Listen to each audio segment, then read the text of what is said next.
Okay, hello, my name is Kate Gralton, and along with Jack, who was just speaking to you, I'm co-author of Complete INVALSI. And today we'd like to talk to you about, as he said, how we use exam materials like this in the classroom. And the name of this talk today is, can we do another reading, please? Because that's something that you never hear students say, because readings can be quite scary and strange to do in class, and usually they're given as homework along with other activities. So we tend to focus more on the speaking in class and the listening in class, particularly now as we're doing most of our lessons online and you only have 45 minutes to sit down and do a reading for 20 minutes feels like a big waste of time. But it's not true. You need to introduce your students to how to do these reading activities, and certainly they can practice in their books at home. But there are certain things that you can do with these activities apart from just giving them as tasks that can make them really interesting and fun to do in class. And even things like multiple choice and things that normally seem pretty horrible can be quite interesting and fun depending on how you approach it. So I'm going to show you some of the things that I do in my classes, and we're going to start with all the INVALSI reading tasks that are in Complete INVALSI, and then we'll do the 7 reading and use of English tasks that are done in the first certificate in this B2 First book. That's where I'm taking the examples from. So let's just try and think of ways that we can engage the students and at least get them looking and listening and becoming involved. And there are so many problems with teaching online. I know what it's like. I don't teach enormous numbers of students like you guys do, and I can understand what a huge challenge it is. So we're hoping that today we can present you with some ways to make your life easier. Very little preparation. You can teach things that aren't just to do with INVALSI or First Certificate, but general things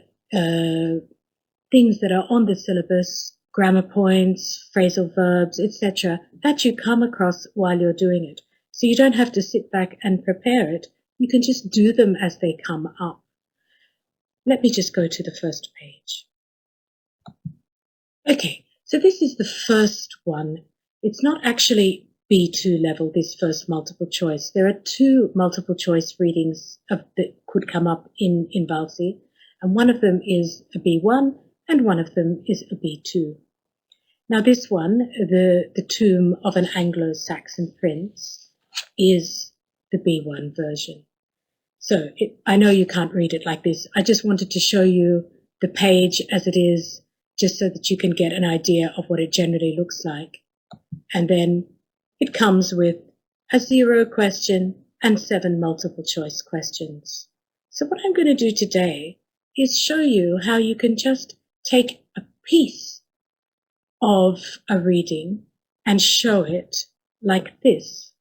So this is the first paragraph of the whole reading. Now you could start with just doing this in class, online, and you could either read it aloud or get them to do a fast reading of it, just depending on how you want to approach this. What we are quite proud of with this book is that the topics of the readings are pretty interesting, and so it might encourage them to go through the book and just want to do these tasks themselves in their own time without you having to tell them. So what you can do is you can just scan in the first paragraph like that. I did it with my phone, and I just used a thing called Scannable, and you hold it over it, and then I just broke it down and put it onto a slide, and it wasn't that difficult to do. Okay, and then when they've seen that, you can say, give them the first 2 questions. So if we flick back, What you generally do when you're presenting a reading type is you tell them the type of reading it is. Now, if the students all have the book at home, so they can see the whole thing in front of them. But rather than making them all go off separately and do the reading, which is a kind of a testing thing rather than a learning thing, you want them to be learning. So even if you have a picture of the whole page like this, and the only thing that's readable is the title, or you can see the images, even those aren't that clear there, and you might ask a question like, what do you think this reading is about? Do you think it's about the past? Do you think it's about the future? Etc. And then if they say it's about the past, you could say what kind of verbs would you expect to come up, etc. And they can be talking in the chat to you. I know that all of you use all different kinds of web software. Some of you use Meet, some of you use Zoom, some of you use, I don't know, all different kinds, and there are lots of varying things available. Some have chat rooms, some don't, some you can send documents, some you can't. So today I'm just going to be working on the bare minimum of things that are available to you. But the more features that you have with the software that you have, the more things that you can do. I just wanted to give you some ideas. So let's just look at this first paragraph here. What you would get the students to do is read first. So they would have to scan through first to get an idea of what the story is about. So I suppose it would be skimming what they're doing, just skimming through, getting an idea of the topic. And then they would go to the questions and do them one by one, so that you would present them with this question here. So the first one is already done for you, and the answer is D. The tomb, at this stage you would stress to them the pronunciation of tomb. It's not tombe, but it's tomb with a silent B, like in bomb. And you would say something like, which one do you think it is, before they've even read that little piece. And what I do with my students, because when you get them to speak or you get them to type in the chat, it does take some time. So particularly with multiple choice, and for some reason, they really love this. If you've got the screen with all the faces up and you want them to speak or do something, they have to switch on their mic, it takes time, they might not be concentrating. But if you get them to do a piece of paper with ABCD on it like this, and then fold it up, and then you say, which question do you think it is? At this stage, they're just completely guessing, so you might not do it. But and then they would just all hold up their letter. You can see the whole screen, knowing, and then you can get an idea of how right everyone is, rather than getting people to type in A, and filling up the chat and making it roll too fast. So this is a good idea. And they actually, you just say 1, 2, 3, show, like that. And then you get them all. Okay, so let's have a look. The tomb was created. It was discovered by accident. So if we flip back. Oh, I'm going the wrong way. Damn. Sorry, I am not very good at this. Hold on. This is it, the tomb of an Anglo-Saxon prince. Okay, so then I suggest that as a teacher, when you're presenting them with this exam type for the first time, that you read this first paragraph. It's for 1400 years, an underground burial chamber lay untouched in the British countryside. And just continue on if you feel comfortable with reading it. I think it's quite a quite good idea. Then, because we know the answer to question 1, so we know it was discovered by accident, the tomb was discovered by accident, ask them what line the information is that the tomb was found by accident. So what line do you think it is? I can look at you guys.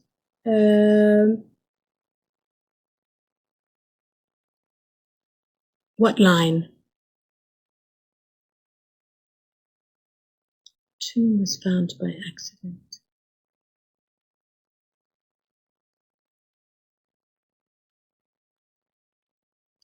It's an Aldi supermarket when they stumbled upon the remarkable tomb.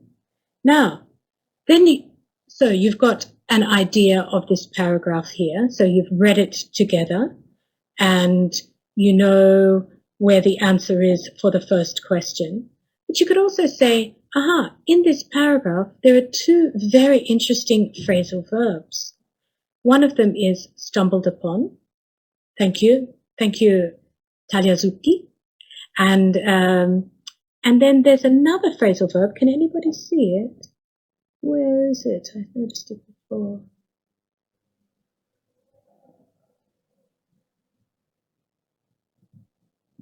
Oh no, it wasn't the phrasal verb that I was thinking that you could make a note of. But let's just talk about phrasal verbs for the moment.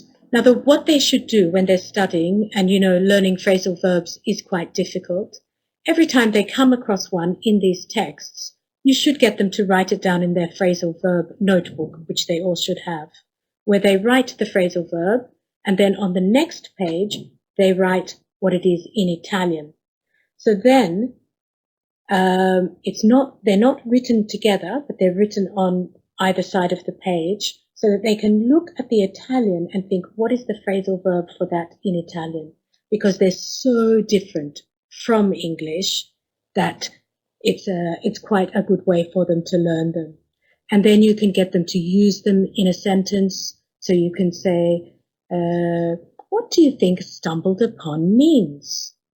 They stumbled upon the remarkable tomb. And this is, even though it's the zero question, that's the key word for that answer, in that it means to find something by accident. Another phrasal verb that means to stumble upon something might be is to come across, which is one they might be a bit more familiar with.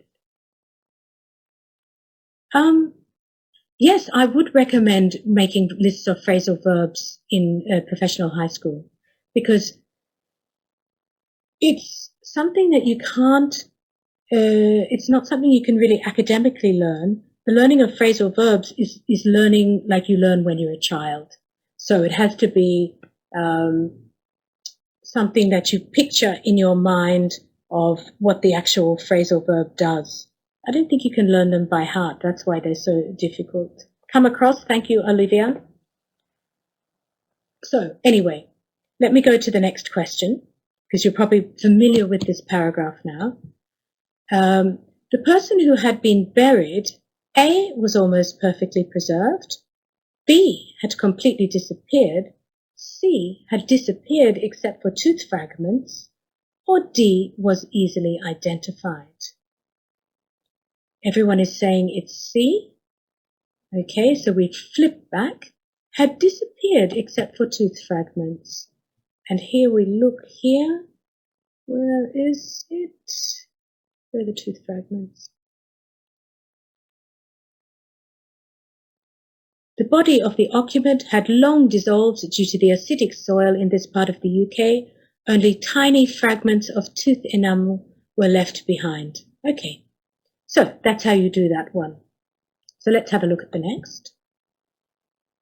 Now, then, I haven't bothered doing the whole reading here. I've now gone to the very last paragraph. And it talks about the things that they found around the body of this person.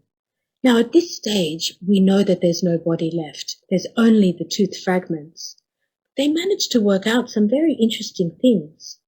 So a triangular gold belt buckle gave archaeologists a big clue about who the tomb belonged to.